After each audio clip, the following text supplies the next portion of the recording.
Projeta para mim aí, 1 Samuel, capítulo 17, versículo 32. Eu vou direto para o último. Você conhece a história de Davi? Uma hora eu vou ministrar essa mensagem inteira aqui na igreja, inteira. Mas hoje a gente vai ficar com o último tópico. Versículo 32 diz assim: Davi disse a Saul: ninguém se preocupe por causa desse filisteu, seu servo vai lutar contra ele. Saul respondeu: você não conseguirá lutar contra ele, esse filisteu, e vencer. É apenas um rapaz, e ele é grande desde a juventude. Davi, porém, insistiu: tomo conta das ovelhas do meu pai, e quando um leão e um urso aparecem para levar um cordeiro e o rebanho, vou atrás dele com o meu cajado, tiro o cordeiro da sua boca. Se o animal ataca, eu seguro pela mandíbula e dou golpes nele até ele morrer a cajado. Fiz isso com o leão e o urso, farei o mesmo com este filisteu incircunciso, pois ele desafiou o exército do Deus vivo. Ele disse ainda: o Senhor que me livrou das garras do leão e do urso, também me livrará desse filisteu. Por fim, Saul consentiu. Está bem, vá, disse ele, e que o Senhor esteja com você. Então Saul deu a Davi sua própria armadura, incluindo sua couraça e seu capacete de bronze. Davi prendeu a espada sobre a armadura, tentou dar alguns passos, pois nunca tinha usado essas coisas. Não consigo andar com tudo isso, pois não estou acostumado, disse a Saul. Tirou a armadura, pegou 5 pedras lisas de um riacho, colocou numa bolsa de pastor, armado apenas com seu cajado e sua funda, foi enfrentar o filisteu. Esse texto de Davi é incrível, porque Davi era o menor dos menores. Davi, eu costumo brincar dizendo que Davi trabalhava no iFood, porque o dia que ele bate de frente com todo esse processo que a gente leu aqui, dele de frente para o gigante Golias, ofendendo o Senhor, ofendendo as tropas do exército do Senhor, ele tinha trabalhado no iFood. Ele botou a mochila nas costas e foi entregar comida para os seus irmãos. Davi era entregador. As pessoas e os irmãos dele ficaram ofendidos, porque Davi, quando chega a ver todo o cenário montado, ele fala o seguinte: como é que é o negócio aí? O rei disse que tem uma recompensa. Tem uma recompensa para quem matar o gigante? Aí fala: tem. A recompensa é a seguinte: quem matar o gigante vai receber a filha do rei, vai se tornar um príncipe, vai receber a filha do rei, e mais, toda a sua família não vai pagar imposto. Ele falou: anjo, bateu o olho de novo no gigante, estava lá Golias, e falou, lembrou da filha do rei, falou: é bonita, acho que eu vou encarar isso aí, acho que eu vou encarar. E quando ele falando e perguntando para as pessoas, se as pessoas realmente confirmavam, porque ele saiu perguntando para um monte de gente o que o rei ia dar, o que o rei vai dar por isso, e ele saiu perguntando para um monte de gente. O irmão dele falou: você é um exibido, rapaz, vai embora. No capítulo anterior, no capítulo 16, Davi tinha sido, dentre os irmãos dele, ungido rei. Faz uma ligação comigo. Se esse menino foi ungido rei, e ele acredita na unção que está sobre a vida dele, como é que o gigante ia matar ele? Davi não podia morrer na mão de Golias, tal como Jesus não poderia morrer na mão de Pilatos. A gente tem propósito, a gente nasce com uma história, a gente nasce com uma confirmação diante de Deus. Você tem uma história diante de Deus, você tem uma caminhada. Você nasceu com um chamado, e não é porque você tem 30 anos de evangelho e esse chamado ainda não se cumpriu na tua vida que ele não vai se cumprir. Você tem 14 anos de idade, está aqui, tem 13, 12, e você tem um chamado de Deus, e não importa porque você tem pouca idade, o seu chamado também vai se cumprir, porque é dessa maneira que a gente vive debaixo de uma palavra de Deus. Aos 15 anos, eu recebi uma promessa de Deus. Eu estava na passarela, evangelizando, e uma pessoa passou, uma senhorinha, passou, olhou para mim, e falou: menino, eu posso falar com você? Eu pensei, sou eu que estou evangelizando, normalmente é eu que tinha que falar com a senhora, mas vamos lá, fala. Ela falou: menino, deixa eu te dizer uma coisa, Deus te chamou para ser pastor, você vai cuidar das ovelhas de Deus.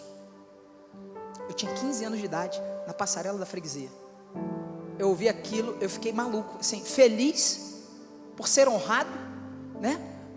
Nossa, ao mesmo tempo falando: meu Deus, como é que eu vou ser pastor? Fui lá, tinha uns amigos reunidos, e eu falei: cara, tu não sabe o que aconteceu ali agora.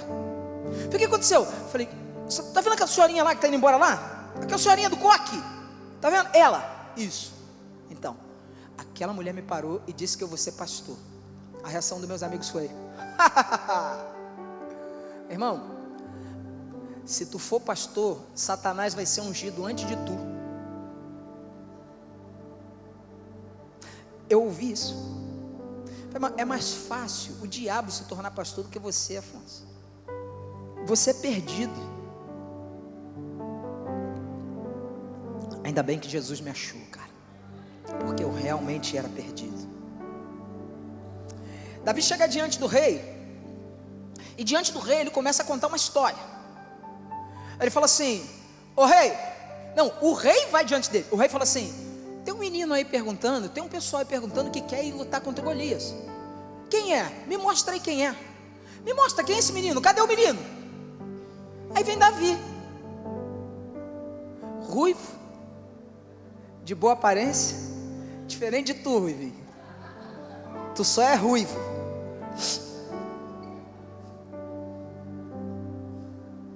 Falou: menina, é você? Ele falou: é. Ele falou: não, para tu não dá não. Para você não dá não, Davi. Esquece esse negócio, não vai. Mas ele chega com ousadia. Ele chega diante de Saul, olha para Saul e fala assim: e disse Davi a Saul: ninguém se preocupe por causa desse filisteu, seu servo vai lutar contra ele. Rapaz, se coloca no lugar de Saul. Vai. Golias, quase 3 metros de altura, um gigante, meu irmão, um destruidor, um triturador de homens. Não precisa ficar com medo não, deixa comigo. E aí Davi começa a contar a história mais mirabolante do mundo. Davi chega para Saul e fala assim: o teu servo já matou um urso e um leão. Irmãos, pensa comigo. Eu vou sentar do teu lado aí agora e vou contar para você assim: tá vendo eu aqui? Eu já matei um urso e um leão. Você acredita? Você acredita? Ô irmão, não dá para acreditar nisso não. A história mais mirabolante do mundo. Não que o urso vinha, pegava, e eu ia lá e dava cajadada até ele morrer. Aí tu fala: não matava com o quê? Com cajadinho? Não tinha uma outra coisa mais apropriado, uma espada, uma lança. Não, eu matava eles no cajado. Rapaz, muito difícil de acreditar. Eu sei que é difícil acreditar numa nova geração. Eu sei que é difícil acreditar em quem aparece do nada. Como hoje, apareceu um monte de gente do nada aqui que você nem sabia que eles cantavam. Talvez você nem soubesse que eles existissem na igreja. Eu sei que é difícil acreditar nisso. Eu sei que é um processo complicado. Para gente que está sentado no banco, para gente que está há 20, 30 anos sentado na igreja, é difícil olhar e falar: mas essa geração não vai. Essa geração é muito difícil, é a geração dos transtornos psiquiátricos e mentais. Essa geração não vai.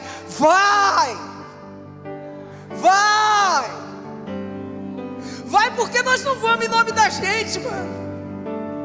Nós vamos em nome do Senhor.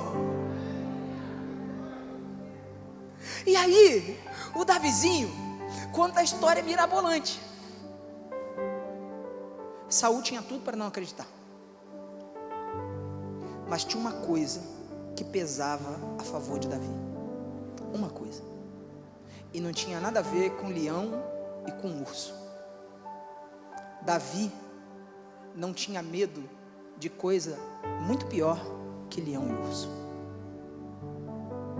Era no quarto de Saul, com a harpa na mão, que Davi travava as maiores batalhas da vida dele. Os demônios se apossavam de Saul, e o adorador Davi, sentadinho, com a harpa na mão, combatia demônios, enfrentava as dificuldades maiores da vida dele, com adoração, com o peito rasgado, olhando para dentro dos olhos de Saul e falando: eu sei em quem eu creio. Eu sei quem me trouxe aqui nesse palácio, porque eu fui chamado para viver nesse palácio. Eu fui chamado para viver nesse palácio.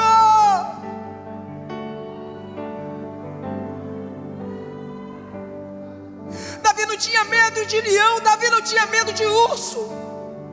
Você sabe por quê, meu irmão? Porque ele vencia não na força dele, ele vencia na força do Senhor. E era pequenininho, com a sua harpinha. Tem um menino aí que toca bem, Saul, chama ele. Saul conhecia Davi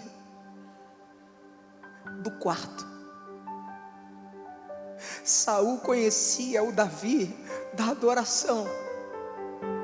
Não era possível que aquele menino que entrava no quarto e tocava harpa, enfrentava os maiores demônios da vida de Saul, e estivesse mentindo naquele momento.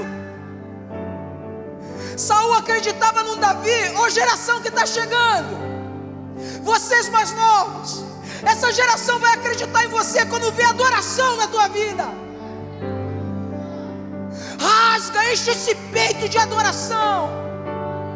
Sabe, seja alguém que viva para a glória de Deus, para a glória de Deus. Seja alguém que viva para isso, para experimentar as maiores proezas que o Senhor tem para fazer num tempo, porque eu creio que há um derramamento, há um avivamento para esse tempo, há um tempo de cura para ser derramado, há um tempo de unção, há um tempo de renovo do Espírito, e vai ser na geração de vocês. Vai ser na geração de vocês. Nós veremos vocês vencendo demônios. Nós veremos vocês enfrentando a depressão, enfrentando a ansiedade.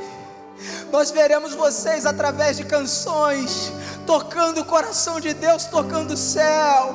Nós veremos vocês vencendo e rompendo as estruturas de um mundo onde as pessoas querem destruir o que se chama igreja.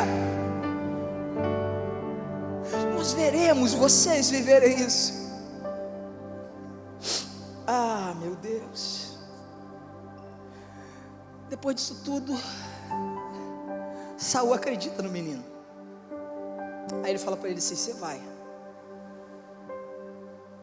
mas você vai do meu jeito. Você vai colocar a minha armadura.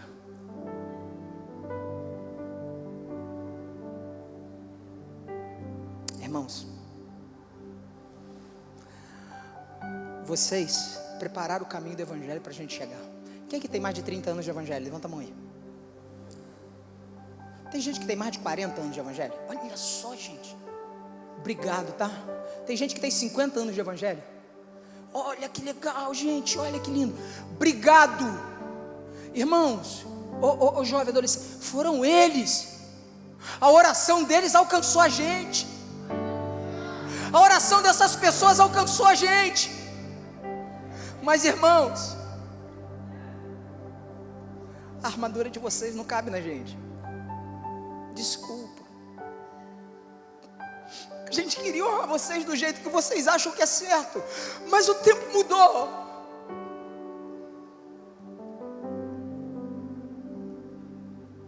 A gente vai do nosso jeito. Vocês conseguem abençoar a gente mesmo assim? Porque a gente vai de bermuda, a gente vai de chinelo, a gente vai de boné, mas a gente vai em nome do Senhor. Sabe? É assim que a gente vai. Não é porque a gente é bagunçado, ou porque a gente achou que a igreja do Senhor é uma coisa liberal. É porque não cabe na gente. Se a gente fizer o que vocês pedem para a gente fazer, a gente vai perder as pessoas lá fora e a gente quer eles aqui. Abençoa a gente. Sabe, não acha que a gente vai dar em nada, não. A gente está debaixo da mesma promessa que vocês. Lembra a promessa que foi feita para vocês? Que a porta do inferno não prevalecerá contra a igreja do Senhor. Nós estamos debaixo da mesma promessa.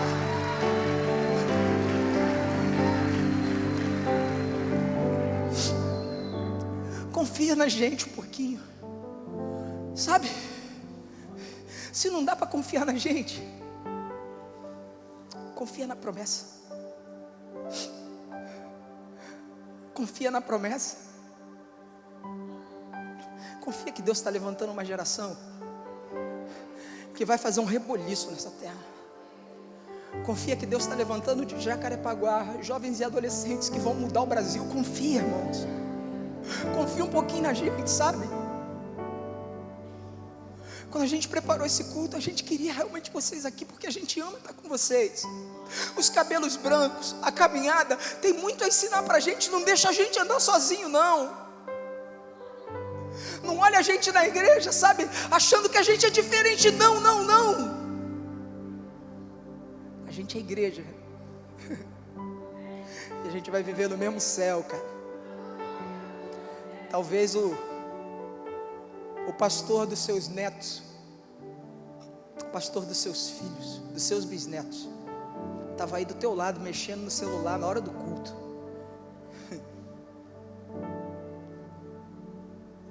Cuida da gente, cara. Cuida da gente. Acreditem no futuro da igreja. Acreditem no futuro da igreja. Acreditem no futuro da igreja. Acreditem nisso. Nós não trabalhamos com jovem para entreter eles, não. Nós trabalhamos com jovens porque o jovem é forte.